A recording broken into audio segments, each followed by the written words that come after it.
Jumlah kasus harian COVID-19 di Kota Palembang terus mengalami penurunan. Data Dinas Kesehatan Kota Palembang per tanggal 14 November 2021, kasus terkonfirmasi positif 1 orang. Pasien yang sembuh bertambah 1 orang, kasus aktif terkonfirmasi 8 orang, sedangkan yang meninggal 0 kasus atau nihil.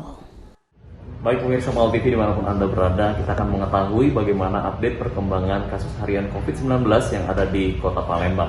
Saat ini saya sudah bersama dengan Kepala Dinas Kesehatan Kota Palembang, ada Ibu Fenty Aprina. Halo Ibu, apa kabar? Baik, alhamdulillah sehat.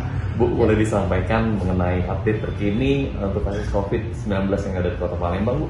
Ya, untuk kasus COVID di Kota Palembang hari ini ya, jadi artinya konfirmasi kemarin itu kita masih ada sih 1 konfirmasi positif 1, dan sampai saat ini untuk kasus aktif kita 8 kasus. Tapi beberapa hari yang lalu kita sempat selama 4 hari berturut-turut itu kasus konfirmasinya 0. Dan sampai saat ini, sampai dengan pertengahan bulan November ini, kita sudah untuk kasus aktifnya itu tidak pernah lebih dari 11 kasus, artinya 11 kasus ke bawah.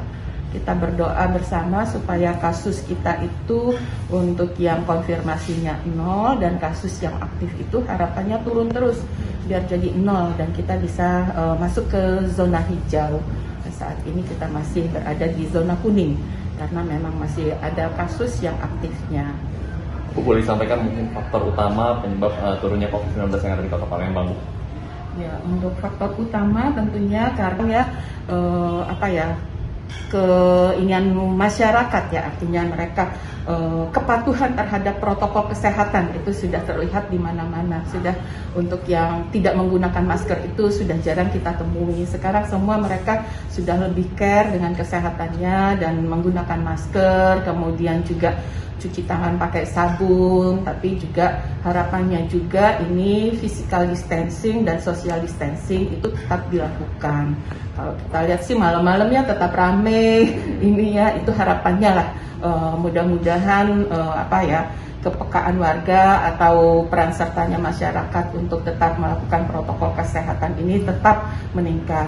Kemudian yang kedua tentu saja yang paling menentukan juga adalah vaksinasi. Jadi vaksinasi itu adalah bentuk perlindungan kita untuk diri kita. Jadi kita dengan divaksin itu antibodi kita akan meningkat sehingga kita akan lebih kebal jika terinfeksi dengan virus. Terus bahagia. Baik, terima kasih banyak Bu Fenty atas waktunya. Iya. Baik pemirsa, itu tadi wawancara singkat dengan Kepala Dinas Kesehatan Kota Palembang. Seperti himbauan beliau tadi, tetap jaga protokol kesehatan dan terus kita sukseskan vaksinasi yang ada di Kota Palembang. HGKND Abidri Riwanto melapor.